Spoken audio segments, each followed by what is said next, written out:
You want to tell us a story about your life? Oh, today is a beautiful day. How much? Salah. Okay, you're good. Oh, good? You're good. Okay. You are great. And You're doing then fine. You, sir, are The lead next. singer. This is the lead singer. So I think you actually have to swear it on your ears also. Guys, I need it quiet on the stage except for the person who's got a microphone on. 1, 2, 3, 1, 2, 3. Hello, hello. Do we have another microphone to check? Billy, could you go over to the young lady on stage and turn her belt pack on, please?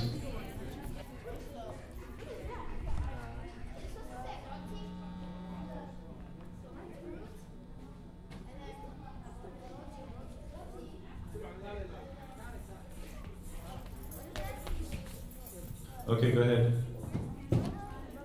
You can just talk it all.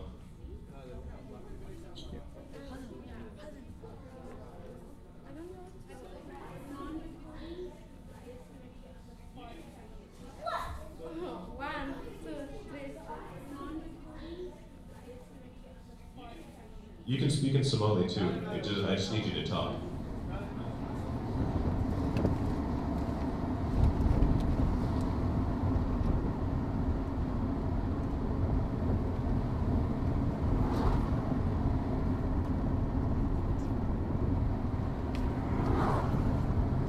My dream for this project is to bring our community together. Because back home in Somalia, we had theater, you know, and we had, you know, Somali celebrities who we actually celebrated, you know. We're missing, we haven't had that in a while, long while. لكن مال كلاس لسي أدينه ما قرأت إذا كله تجين طبق أدون كتجين لكن هذا. Okay, so this is just practice, right? I'm not playing a girl or nothing. Because not many people know about Somalians. It's more of they're like a mysterious people to a lot of people. So we should go out and tell them about us and make sure that they know what we're about and what we do. And all they see is the stuff on Black Hawk Down and all that craziness and stuff. But there's a lot of different people than that over there. How can we also expose our culture, and how can we let people know about who we are? And that's how we got, you know, this relationship with Folklife. We had just met the folks from the Somali community who came to our festival last May, and it was a good collaboration for us to work with this community and have that conversation about having them create ways for their culture to be expressed to us Westerners. Well, the story was about two young people. They find love in war-torn Somalia. He was threatened, the boys threatened, so he was forced to leave the country to a neighboring country, Kenya, and she was pretty much imprisoned in her house. So I really want to just basically shed light onto this subject so that the folks back home and the folks here, some of them that are here who still have that mentality, will understand that, you know, it's meaningless. This whole story was really challenging because number one of, you know, everybody is from different area. Finding people at the same time was difficult. So we're picking up Hamda now, and then we would have to go to MLK, back to MLK, pick up two boys. So they don't help me gather the kids. As a matter of fact, some of them tell me that they have other things to do, like babysit. They're kids themselves, especially for the girls. The girls have a very difficult time with their parents. And sometimes even if we find a space, it's a small space, and many people would come to see, and it was hard to do the the whole thing. So space was an issue really all the time. You hear a lot of stories about people and their struggles and how they dealt with situations back home, their journey here, and the difficulties they have assimilating to the American culture and lifestyle. And then I go Mogadishu, and then soon I go there, civil wars come. Then I come to Kenya to America. I live in America 20 years. That's a story that we really aren't familiar with. We see a Somali community that has moved from their country to ours. They're now living in apartments in Renton and in other places, and they're trying to get along with American bureaucracy and so forth. And that's how we see them. We don't see them and the stresses and strains of how they used to live and how they're bringing that into our ways of life. And that's been a struggle, I think, for them. We're trying to help them tell that story. I tell my daughter, I'm an actor, I do something. She said, Mommy, you sure?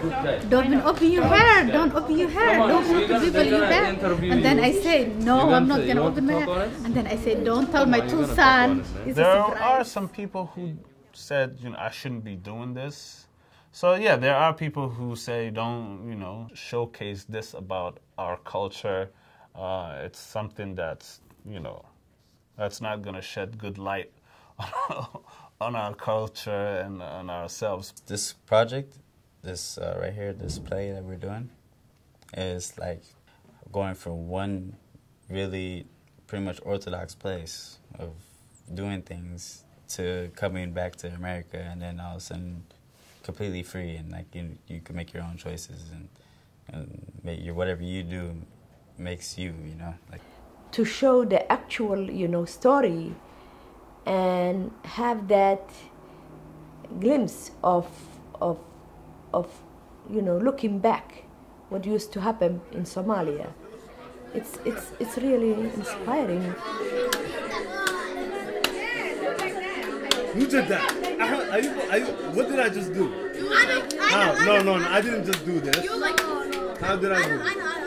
You're moving. There you go.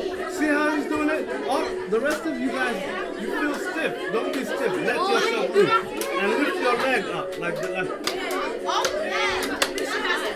Yeah. You see? Now good.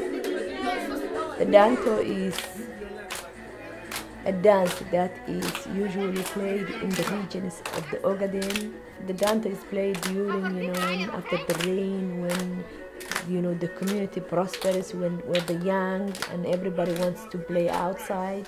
When young people want to date, they go outside and dance danto. And that allows even those who want to marry each other will find themselves in those kind of gatherings. Scene 1 is ready. Scene 2 is the tables and chairs. At the end of scene 2, you guys will run out and pull them backstage, okay? So, scene mine is 4 minutes, and she knows that she's going to be on. Okay. All right. Who isn't in a relationship? Who doesn't get into relationships? I mean, there's always a relationship. Everybody's gonna be in a relationship, so they're all gonna feel it, and they're all gonna know what it's like. And even if they haven't been in that story, they know exactly what's going on.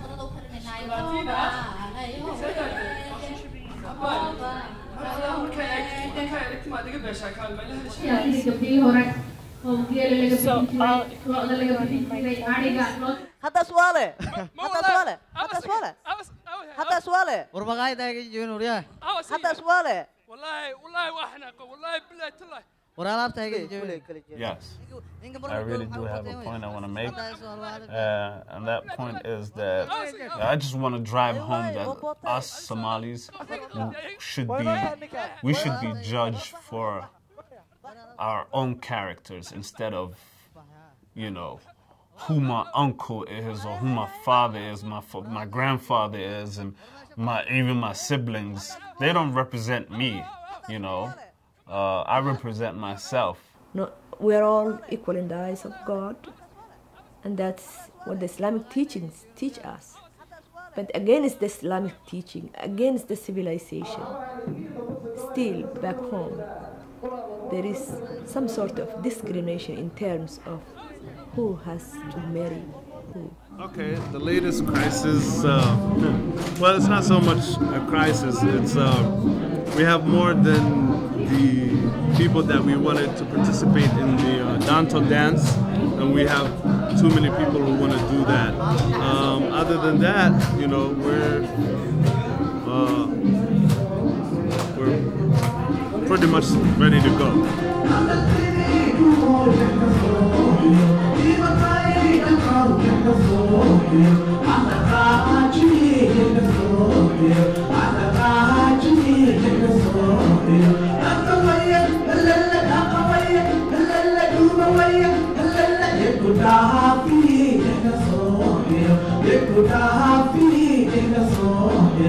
Steve, help Yasmin, please. There's a little bit of chaos here. Are you guys ready? So, Shua, they're doing a little rehearsal. When do you think we'll be ready to start again? 3 minutes? Everybody's waiting for you to go on. Give it 7 minutes. Is that pushing it? That is pushing it a little. Let's say 5.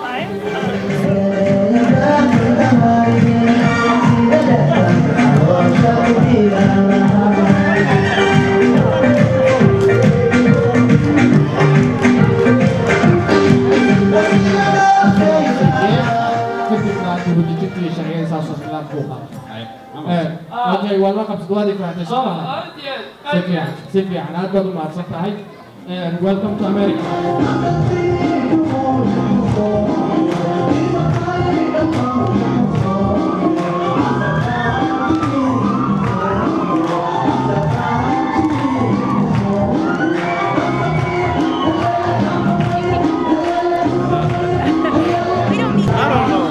I don't know what to say.